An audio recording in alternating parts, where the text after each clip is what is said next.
Hashtag no music, no intro. A Monday episode that was not really planned and not just a normal Monday episode. We have the future Time Lord himself, Sports Illustrated, John Hendrix, coming on the Saints Block Party podcast. I feel like I feel bad because I don't know why this hasn't happened sooner. Yeah. But much love to John. It was great meeting John and chopping it up with him last year in Mobile at the Senior Bowl. Hell yeah.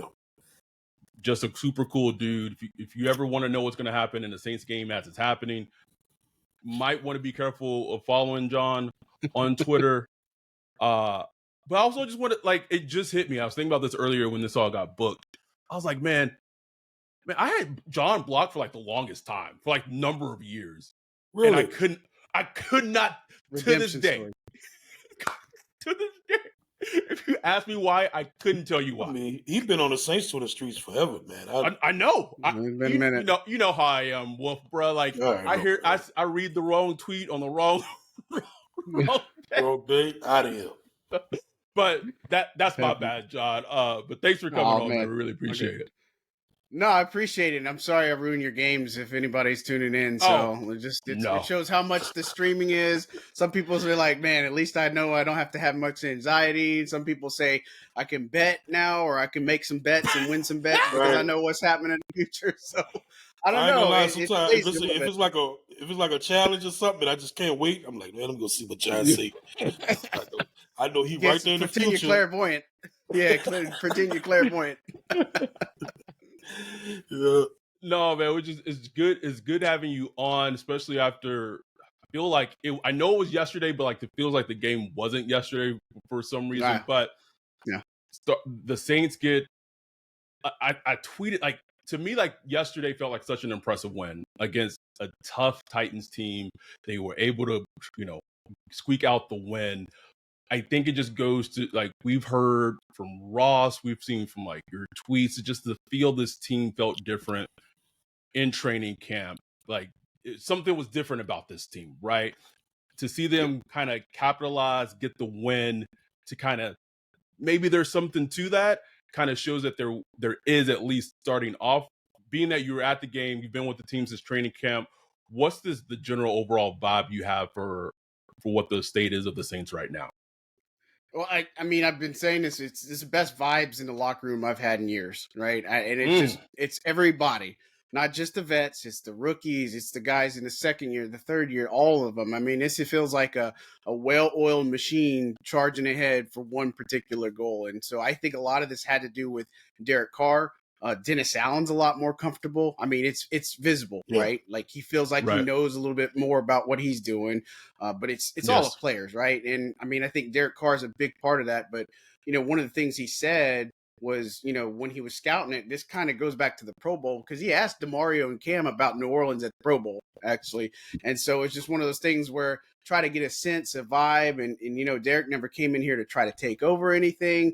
But look, he said it's like, perfectly in unison, trying to unite for the one goal as far as the leaders in this building. But man, it's just, talking to players, just how happy they are. And I get it. It's like, it's the beginning of the season, but last year, a little bit off because it was a lot of change, especially because Jameis got hurt. And that was kind of like, you could see kind of the air fall out and stuff like that. The wind got knocked out of the sails. And then the year before that was COVID and Sean. I mean, it was just, you try. I mean, when you got Trevor Siemian starting games for you and Ian Book, I mean, they're not too much optimism to have, but dark days. But man, just every player I've talked to in that locker room, you just see how rejuvenated. And Carr too. I mean, he's super rejuvenated. I mean, it's just like an unreal level of how competitive he is and just how excited he is to be here. And even guys like Colin Saunders or Nathan Shepard, Lonnie Johnson Jr., all these guys that they brought in, it's not just the rookies, these free agents, man, they all bought in, man. Yeah. Yes. And I'm like you mentioned Derek Carr. I saw that Saints put out like a little video today of him coming out the tunnel. And that, I mean, it was fire. I was like, damn, that's hot. Yeah. But I just imagine being Derek Carr. I mean, you got thrown away, like pretty much thrown away last year by the Raiders, shipped out. Mm-hmm. And I just can't imagine the feeling of him coming in, the city's embracing him, the team's embracing him. Everybody's ready for him to perform, and then boom, you playing football yesterday, bro, like real live action football. And it didn't start off perfect. It kind of did start off perfect. He hit the big shot to Michael Thomas. Right. Drive was looking good, kind of stumbled 3 points. Offense slowed up. He was getting beat up, pressured, hit. Trevor Penny was struggling. But then as the game went along, got to the second half, they were able to figure some things out. And really, they put a lot on Derek Carr to win the game. Like, he won the game with his arm at the end of the day with that big throw to Raheem Shaheed. Nuts, bro. 44 yards on third down. On third and mid. Cojones. 3rd and 6. Bro, like, that's just crazy. So, like, did you go to the locker room, or, like, what was it like after that? After, from your point of view as the media? Yeah, look, well, let me say this too. Carr actually said this the other week. He said, in a lot of sense, he got cut, right, by the Raiders. And it's his first time he's ever fed. He's gotten cut in his career and stuff. And so you're right. The atmosphere, the energy with Jimmy Graham doing the Who Dat chant, all that stuff, it was just electric. I haven't seen the Dome that lit since PJ Williams picked off Tom Brady to win that game against the Bucs. That's the last time I've seen that kind of energy. Oh, that Kevin White catch? Or the Kevin White catch, yeah. Speaking of dark days, guys, right? Oh man, but back to the Carr, man. Just the vibes in the locker room, just Carr, just the energy again, just how happy everybody was. Cam just talking about it, and the thing is, it was good, but again, everybody's like, it's one win. We kind of just celebrate this right now in the moment. Right. This is far from over. A lot of stuff that still need to clean up, like talk about the pass rush and pass protection and stuff. As they got Trevor Penning some help. So after that really bad drive, I was actually rewatched the film this evening, and so it was just one of those things where they started to give him a little bit more support. Second half was much better. So I mean, again, he's a young guy, and he's kind of been out there, but everybody remembers Teron Armstead's first outing in 2013. He sucked. I mean, he was not good, but I mean, he was replacing Charles Brown too. Yeah, Greg Hardy ate his lunch. I mean, the Titans, man, they got a tough front, and that's also a 3-4 defense. So it's a 3-4. So it gives you a lot different looks and appreciation for it. But man, it's just locker room guys just happy. I mean, what it happens after the game, for those who just don't really know, is the players meet. And then if it's a home game, something they've done in the last couple of years is they have all the family that's there for the Saints, whether it's family, friends, wives, kids, all that stuff. Everybody's out on the Superdome after the game on the field. And they kind of have like this little meet party type thing.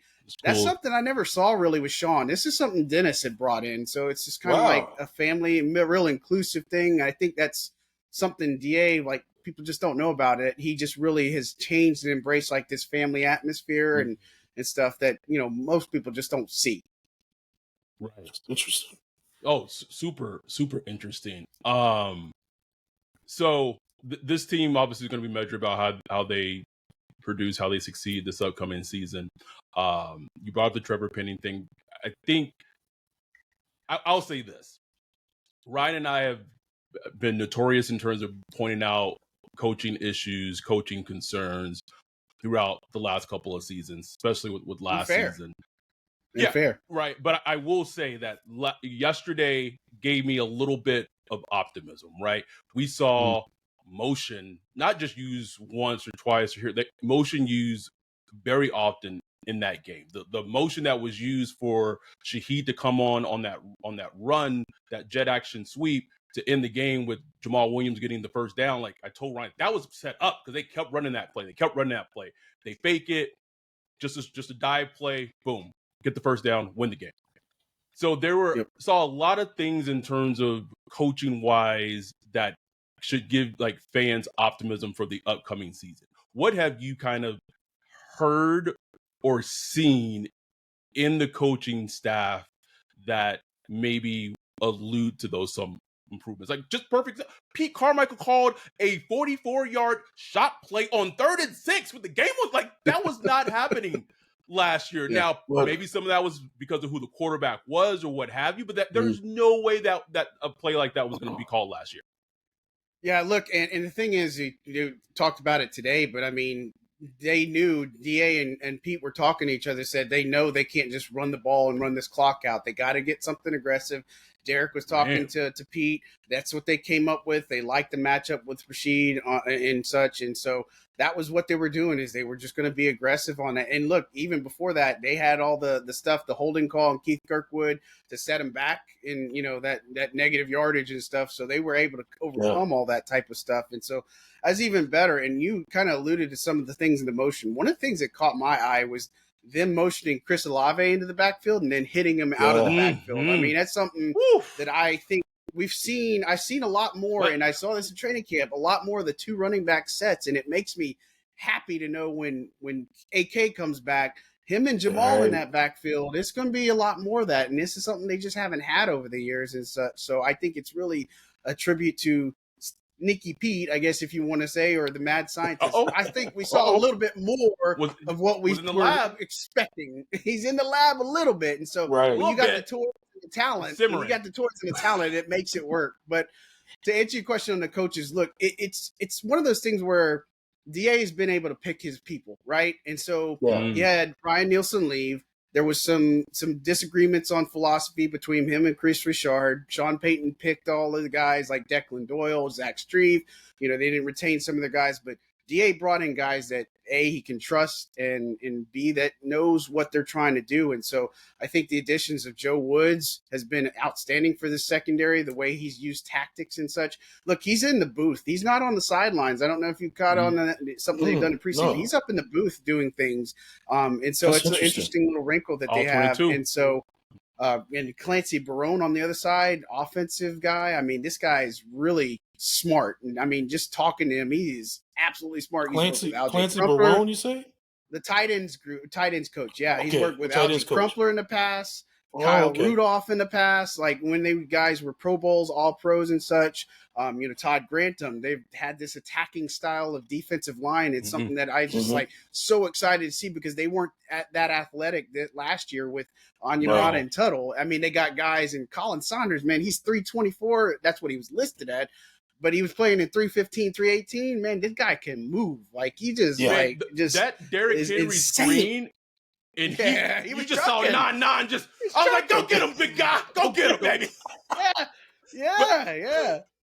Man. But then he got like the fat dude thing where you just reach a limit and you just like he reached his top end speed. And that's about it. It's like, you got to go chase him down, Marcus, or these corners that are fast enough to get there. Someone help me. Yeah, but I think it's just these coaches, really, man. It's a lot more confidence, I think, you see from guys. And I tell you, Joe Woods, I think, has been the best addition, right? I think there's been a lot of them. But what he's done with Marshawn Lattimore in camp has been outstanding. I think guys like Alante Taylor, like we were really surprised about Bradley Roby. And when them going with Alante, like, there were some plays against the Titans where if Alante doesn't make that tackle, that's going for a lot more extra yards. Like that one he got DeAndre Hopkins, one that he got first contact on Derrick Henry, and then everybody came in. I mean, the guy's super underrated, but he's talented as hell, and he's going to go through a little bit of growing pains. You saw a little bit of that, but he's just going to elevate, week after week. But they've made some really good coaching additions, and I think just people are bought in, and they're just absorbing everything, buying in, and just taking it like a sponge. Yeah, one theory I had about Pete Carmichael, I was like, look, the guy has literally worked with Drew Brees since the Chargers. Like, he came in as an offensive assistant, was in Drew Brees' hip until, 2 years ago, and now he's thrown Andy Dalton and, Jameis Winston. And, look, maybe a better coach could get more out of those guys, but, I think he's somebody that's used to having guys that could, adjust plays at the line of scrimmage, can understand protections, can understand the different coverages and the progressions and this, that, and the other.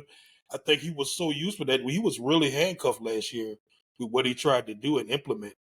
So I think we're starting to see this season what he really wants to do as an offensive coordinator. Right. And, last year, there's the talk about him not really wanting a job. Maybe that's why, you know what I'm saying? So I think this could have invigorated Pete, and we're going to get the best Pete, that mad scientist Pete that we hopefully going to get.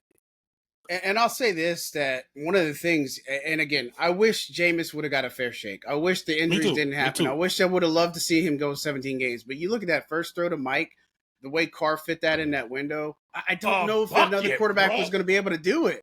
I just don't know that. And one of the things they loved about Derek, just little nuances of bringing him in, before in the last couple of years, Eric McCoy's been making all the calls and protection at the line. Yeah. Derek Carr does all of that. He has full reign on this offense. He's got the trust, all those things. He can check out of plays he doesn't like. I mean, it's just so much input that he gets, and they love how calm he is under the pressure. Whereas, sometimes Jameis gets a little bit erratic when there's pressure happens and stuff and tries to force a good bit. And so, I mean, Carr doesn't have to be Drew. He doesn't have to be this elite quarterback. But no.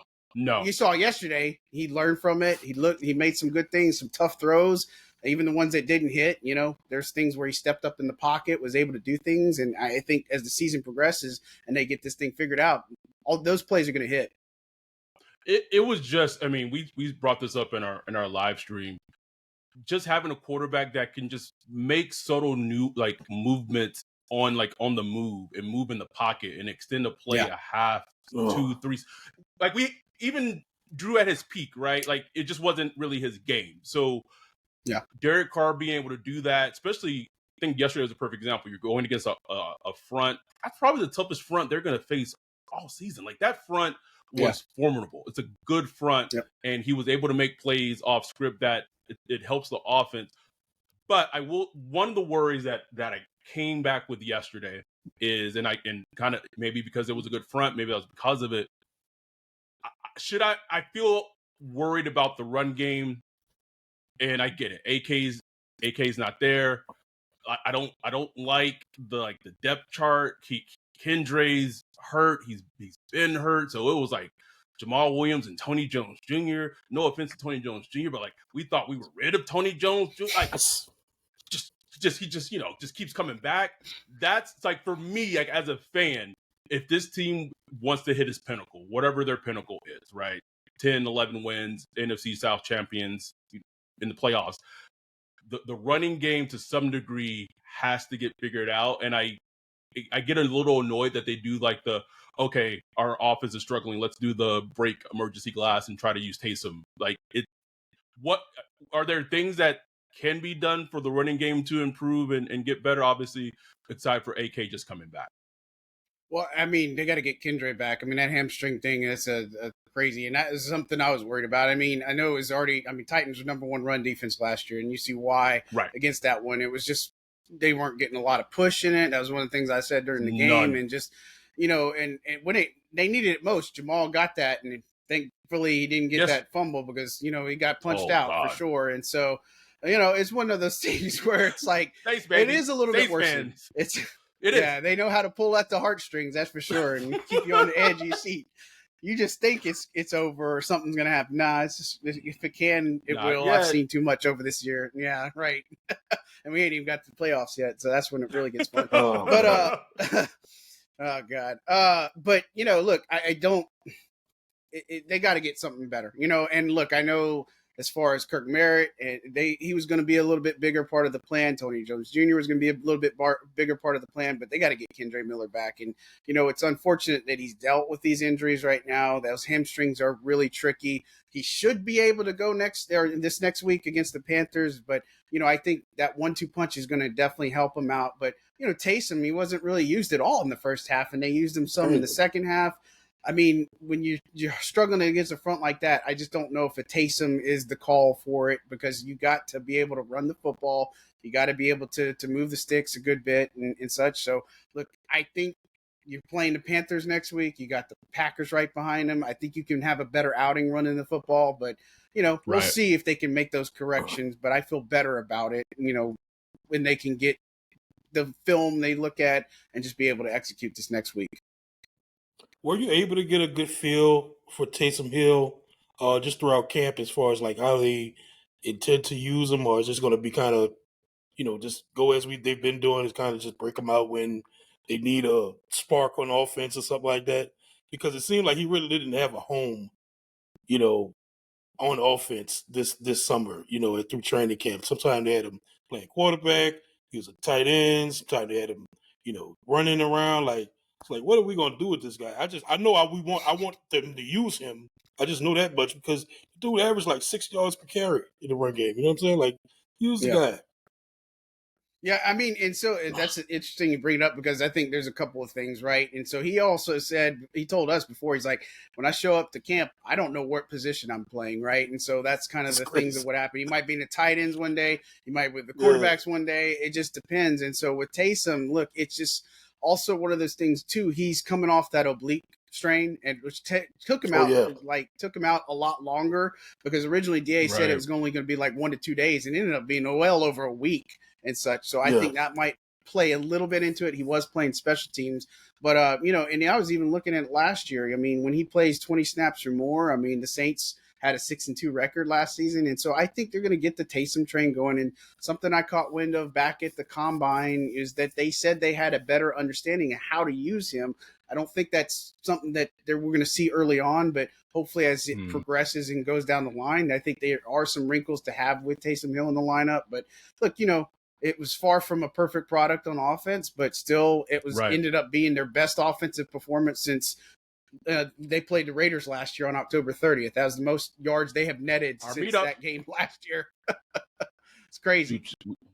We just gotta go to every game now, apparently, or something. There you go.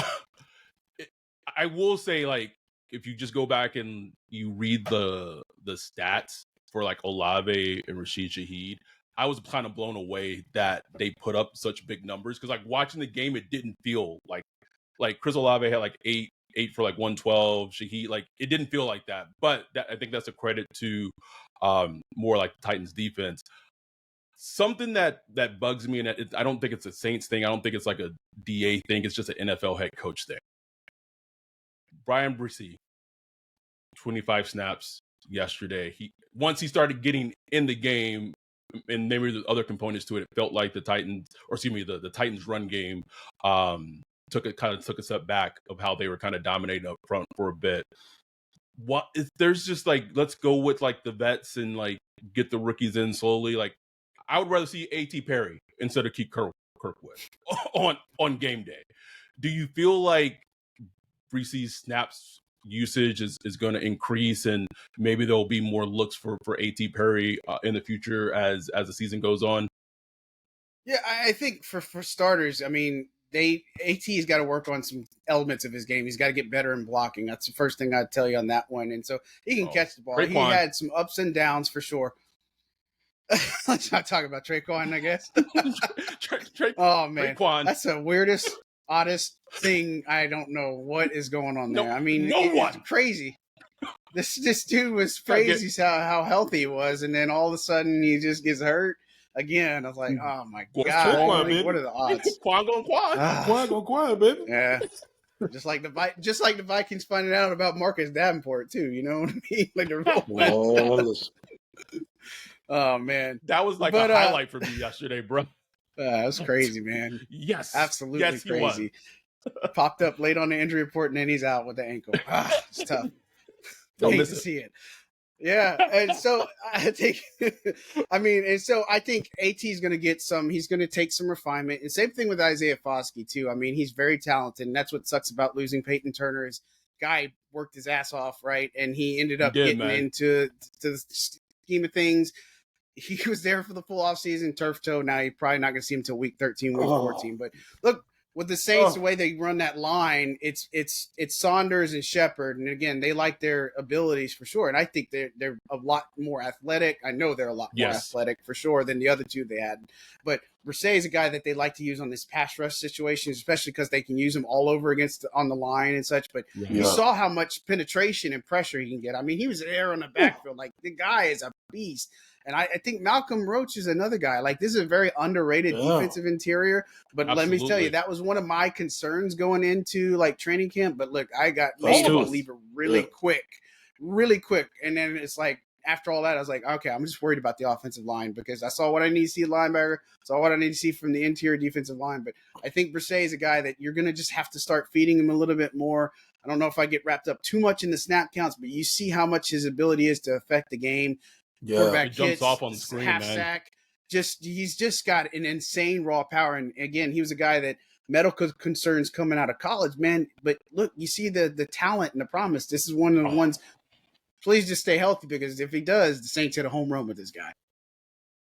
Right. And man, I got to talk about who we call Big Creep, Carl Granderson. I mean, He's something. Was it just the Titans' bad offensive line, or Yeah, is Andre Dillard.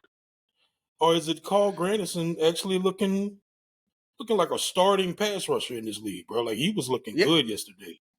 Yeah, he's Is that somebody true? I talked about. Yeah, I talked about him all training camp. Like, he was just one of those guys that stood out and made things every day. And I get it, you were going against, your own competition and stuff, but he slimmed down. He's playing right now at about 287. He improved his run defense a ton. That was his biggest thing. And look, last year he was taking Yeah. snaps from Marcus Davenport.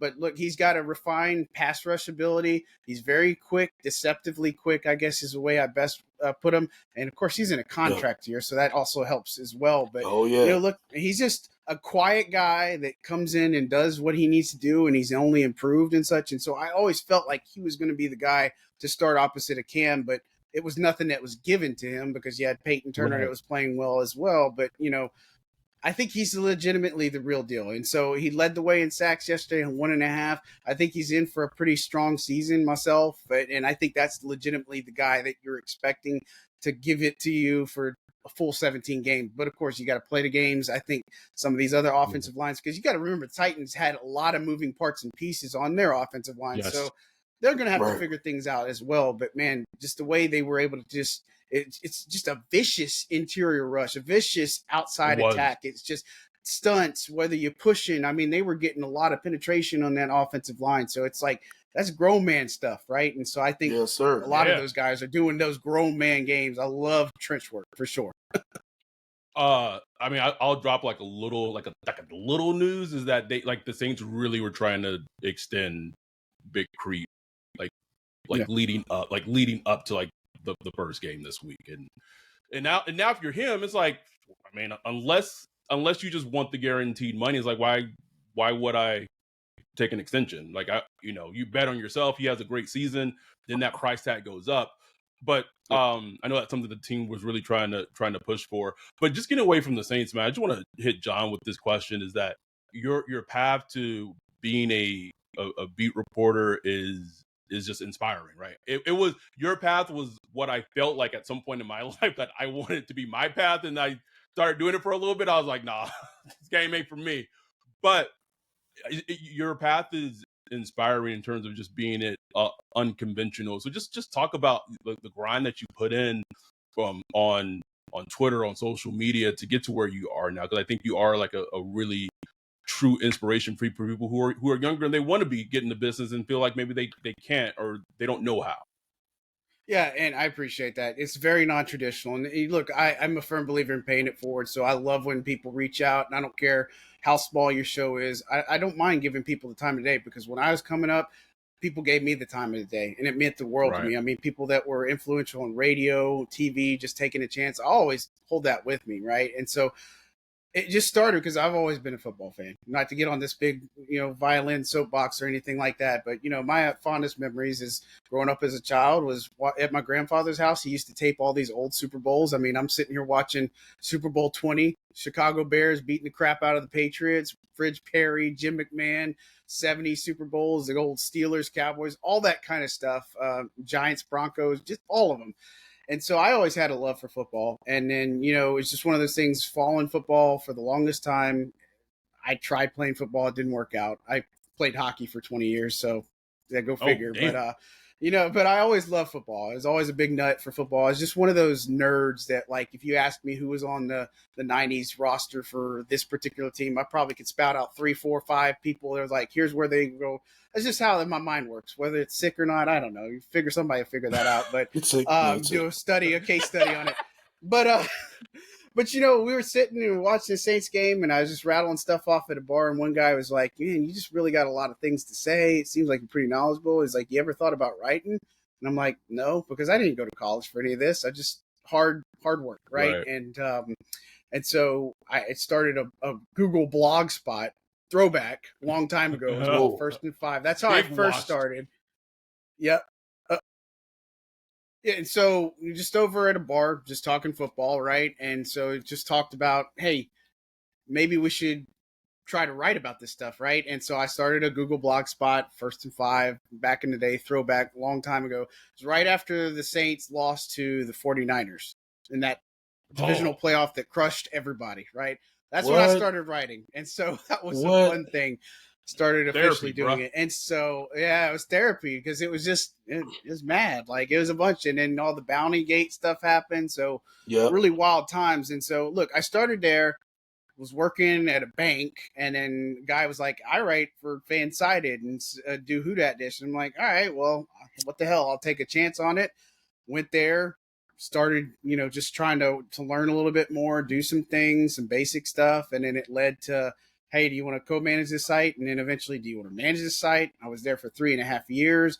It opened up just tons of doors to be on radio and TV. Right. I remember my first interview was Jonathan Vilma at a Morton Steakhouse event. And Jonathan was just like the nicest guy in the world. That was like really the first interview. And so in doing that, I switched to SB Nation and Canal Street Chronicles. I stayed there 3.5 years. And, that was where things took a little bit more of a turn because, no disrespect, Canal Street Chronicles wasn't a really serious type of blog, and I tried to make it a little bit more serious than normal because just to be like, hey, we're objective, I want to try to cover this team like somebody would want to be covered and such, still have a little bit of fan in it, right? But and so things just kind of growed from there and finally get a little bit of credentials and honestly, like, I got credentialed 1 year to go things, and then the next year they said they can't because they didn't embrace non-traditional media and such. But then it came back full circle in 2017. But and then I was doing things with them, and I got hooked up with SI in December 2019 over at Saints News Network. And man, it's just, I've been doing this full time. This is all I do. I got hooked up with Boot Crew doing video, and the big thing is, man, there's been times where I've admittedly have wanted to hang it up. Have thought about, I'm done. I kind of feel like it's as much as I can. And, bottom line is I love what I do. And as soon as it feels like a job, then I'm out. Right. And so I think that's the biggest thing. I'm just waiting for the next big thing. Cause I think the biggest thing I've learned about myself, I don't like stagnation. Like you saw, it's 3.5 years with Fanside, 3.5 years with Do That Dish. I'm like, all right, I'm coming up about 4 years at SI. I'm like, what's next? Right. And so, but going through all of that stuff is just totally non-traditional and just coming in, having a really, like, I came in and just learned, watched, observed. It was not like, hey, I'm trying to pout my chest and say, man. I watched from a distance and you work your ass off. Grind it. Just work and grind, man. And that's me. Yeah, and the good thing about, what we do, I mean, me and Adam, we have day jobs. This is not a full-time career. But the whole content game, putting content out there, you could pretty much go as far as you want. Obviously it's a battle, it's a grind, got a lot of competition and all this stuff. But really it's just about being creative, understanding who you are, understanding the people that you're trying to reach. And like you said, you've built your base just off you grinding how you grinded. So really the sky's the limit for you. And we don't know what that could be. It could be a TV show, it could be radio, it could be podcast, it could be all of it, but I just know it's the sky, like you and Ross, I watch you guys, I'm like, man, they're going to be around for a long time. Doing what? I don't know, but I just love to see it. Yeah, me and Ross joke. We're like we like to joke and say we're the minority brothers from another mother, Key and Peele, whatever you would call it.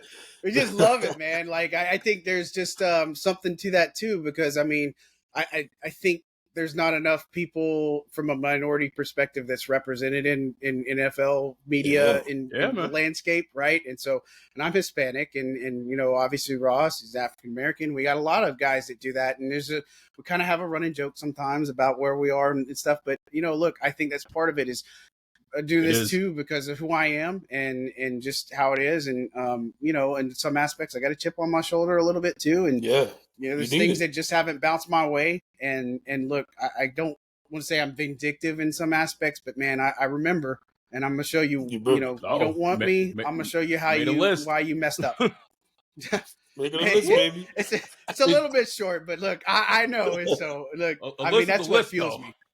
That's what fuels me, man. Is this John Hendrix? This Michael Thomas on the podcast? Like John, we're gonna talk about it John right here. One day we're gonna talk about it. Like Mike says in the Instagram, we'll talk about it one day. I take it back. I have seen that part of John on Twitter though. Like when somebody coming his mentions on some bullshit, boy, John, like you could tell he taking his jacket off. Like, hold up, man. He sounds like, oh, get him, John. Get him.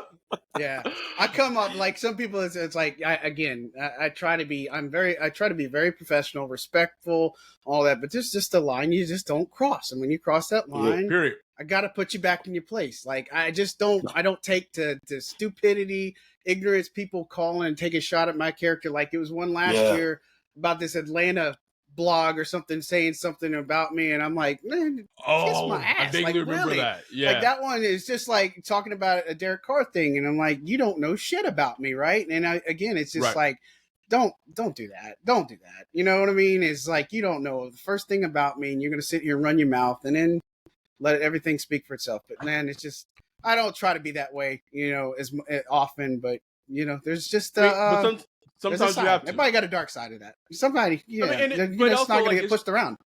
It's just it's like the social media. Like it's the gift and the curse that comes with social media. Sure. Being able to get that interaction. But I'm glad you brought up the lack of minorities, especially like in beat reporting and writing. Like I've always known it, but it was so stark going to the Senior Bowl last year. Was in when they were having like the interviews, the press conferences with Kenny Pickett, and I just looked around the room. I was like, damn, no niggas in here. Like this ain't nothing, bro. Like shit. Like it was, but I'm just saying, like it was eye opening, even though like I knew in my head what it looked like, right? And Ryan and I do this. We do this as a side. I mean, it's a business, so it's not really a side thing. It's a business that we're passionate about and that we do. But we have our primary jobs. So to see Ross, to do what you guys do is truly an inspiration. The last thing I have for you before we let you go, we don't want to take up too much of your time. But this was impromptu. Good, Ryan I'm enjoying hit up. What is they've already got one win. They got one win when Ryan and I did the schedule release. We went through the schedule. We had the Titans game as a loss, but when we did the preview episode last week, we said that they were going to win. What is the hype for this team? Like what's the projection? The John Hendrix projection. They already got one W in the bank. Like where do you see this team ending? Yeah, I picked them to win this week, too. I said 27-21 or 24-21. That was kind of where I felt like it, and I didn't think it was going to be a high-scoring game. For me, I went 11-6. I think 11-6 is probably the sweet spot. I think the ceiling can be more like 13-4, just because of who they play. I think just because of the rookie quarterbacks. Now, I know people are like, wait a second. RG3 in the dome in 2012. This quarterback that was, I understand that, but I think this defense is built and equipped to handle these running quarterbacks. I think you're going to see things why they got more athletic on the outside or why they got more athletic in the interior as big reasons to shut down some of these dual threat quarterbacks they might face or some other things like that. And so, look, this division, I mean, it's called for what it is. It sucks. I mean, I was surprised to see the Bucs win. I was surprised to see Atlanta do a little bit of what it is, but it's week one. Like people are saying the Cowboys are going to win things because they beat the Giants 40-0. Slow your roll. This is the Dallas that we talk about every single year, right? Talk to me after Thanksgiving is biggest thing. Against Daniel Jones. Like I'm supposed to be impressed. Come on, Daniel Jones. They gave him all that money. I don't understand it. I never understood that one. Terrible extension. Terrible. That's the whole 2 first sunken fallacy cost, bro. Like, we drafted him. He played. He had a great season. We got to pay him. Like that's all that was. Sometimes it's okay not to pay. It is. It should be. I lied. I have one more question, and only because you brought up the dual threat quarterback thing. I said this in our Discord. This to me feels like the perfect game that you call up Jalen Smith and have him on the field. Him being a late signing and him still having like a rejuvenation of his athleticism, because this athleticism wasn't there when he went to the Giants, when he was on the Packers. I don't know if just being out of football for a little bit just helped him get healthy. I don't know how long that athleticism is going to last. But to me, the Panthers don't, in theory, like their receivers don't strike you as much of a threat. I really want to see Marshawn hone in, not let Adam Thielen get the best of him as he's done in the past. Like if he's going to be a top 3 cornerback in the league, like he has to be that week to week out. But defensively, you come in with the plan, you can lock up their receivers in theory. And I would just have Jalen Smith be on the field just to, because I just don't want to see Bryce Young and his short self like doing like, and just, I feel like that athleticism. Doing the Carlton. Right. But I mean, what is it going to take, or how do you see Jalen Smith getting on the field if he does at all? Not just for this game, just for the season, because I feel like he could bring another element to the defense. Yeah, I mean, he's looked outstanding. I'll tell you that. I mean, he looks just completely different. Just the side of him, I've seen it that I just don't know if I've seen it in his career, right? And just whether it's good vibes, good system. One of the things he did tell us, just to talk about Jalen real quick, this is the first defensive coach he's played for. He's only played for offensive coaches. And so that's one of the reasons that attracted him to New Orleans. Now for him, he's more the Mike guy, right? And so obviously you have DeMario and stuff. He's got to learn a little bit more of that special team side, I think, to get a little bit more. Like Ryan Connolly just went down. He's got a knee injury, so he's going to miss a good bit of time. So it's a chance for him to potentially get at least used in some of that aspect. They could bring back Ty Summers. But look, I think he's very athletic. And the thing about it with Carolina is you got to have the speed on the field to be able to do it. And so one of my concerns with the linebacking core is that, Pete and DeMario, no questions, no qualms there. But if they roll out Zach Bond and it's pass coverage, he's been a liability. And I just don't think he has the speed to be able to keep up with somebody like a Bryce Young or something like that. And so I'd rather them play a lot more nickel in this game because Alante has the speed and then some to be able to get whatever he needs to get done. And so I don't know if they're going to run a spy on this game with him or something along that lines. I think it's something that we'll have to see how it plays out. But look, I think Jalen Smith, man, if he can learn a little bit more, I feel good about him getting on the field, but I'm not so convinced that a team's not going to find him and try to pry him away with some of these injuries. Yeah. He might get an opportunity. I was really shocked that he's not on a roster, like a 53-man roster starting for some team or playing for some team right now. It might happen, though. Nah, man. Yeah, you're right. That's the one thing I worry about. Yeah. Shoot. They run that risk. I mean, coaching from the practice squad. I mean, but to be like, if they tried to poach him, he would have the decision of whether he could, in theory, choose not to sign with the team, right? In theory, it depends. It depends on what the offer is. Some of these other practice squad guys, like, I mean, you look at like a Nico Lalos or Kyle Phillips. If somebody tells you you're getting a game check, I mean, that means a lot for them, I'm sure, and they take the game check, depending on what their thing is. I mean. But now they're in a position because of Peyton Turner being out that I think one of them are going to get the call up for sure. And Saints are going to have 3 roster spots open right now, and they haven't backfilled any of the other 2. And so with Turner presumably going to IR, they got 3 spots to work with. So I'm really interested to see how they're going to attack that. Yeah, it's going to be interesting. I would say if Legolas, or sorry, that's my nickname for him, gets like Legolas. If he gets the call up before Isaiah Foskey, we won't have to have a little conversation, man. That's all I'm saying. Just a tiny one. Just a tiny little conversation. So they would be concerning. No, I agree. I agree. I think Foskey's got to learn. So the thing about like Turner is he played a lot more special teams. He played in like the field goal block. He played in all those types of things, whether it's protection or punt team or anything like that's the stuff that Foskey has to learn about. Like early on in camp, this guy was kind of MIA. And again, I get it. It's a rookie. Pass rushers, they got to learn quick. They got to learn a lot of things. I think he grew a lot more going into training camp towards the end and preseason. He kind of saw the lights going on for him. Now he's going to be in a position where, assuming they don't bring one of the other guys up, he's going to have to be in that, throw him into the fire a little bit. And so there may be some struggles, some growing pains, but I think the guy has a lot of talent. I saw some people really overreact about it yesterday about him not playing. It's like, I get it. I understand. But, it's just one of those that the way the game plan unfolded, the way things needed, maybe this is a game where he can shine because he's a lot more faster off the edge and can help isolate a guy like a Bryce Young. But again, I think he's going to be somebody that's going to be just fine. But ultimately, they're gonna have to figure this thing out. And Lalos or Phillips are probably their two prime candidates. I kind of float as like might be a worth a call, see what Daniil Hunter is doing and what that price tag might be, but I doubt that's gonna happen. Could be. You never know. Anything else, Ryan, for John? Nah, man. We held this dude too long. Well, you're good. Please. I don't even feel like it's been that long, right? I mean, that's what happens when you're having fun, man. But we gotta. When we were in New Orleans for the Bears game, please, the invite for you to come to the meetup is fully extended. You and Ross are, already invited. Everybody would love to have y'all there, man. They'd be so happy. I love meeting fans, man. I really do. Bro, we probably gonna have at least 35-ish people and at least 6 or 7 from the UK, bro. Like it's nice. We're gonna have a good ass time.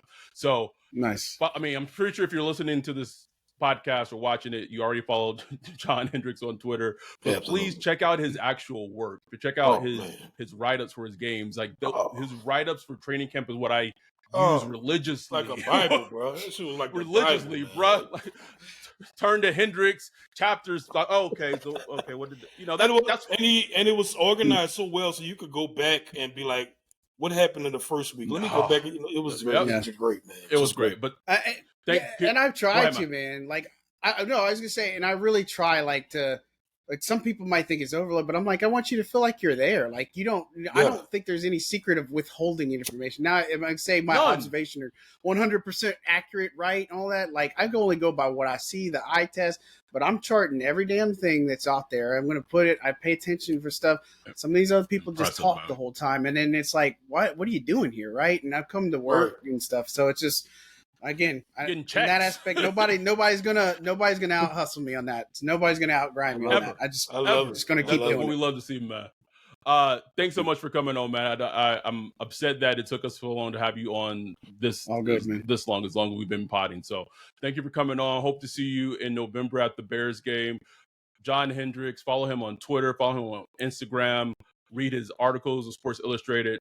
A pleasure, man. We appreciate it. Thanks. Appreciate you guys. Appreciate it a lot.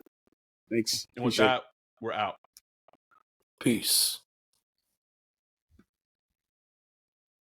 Got it, man. That was great, man.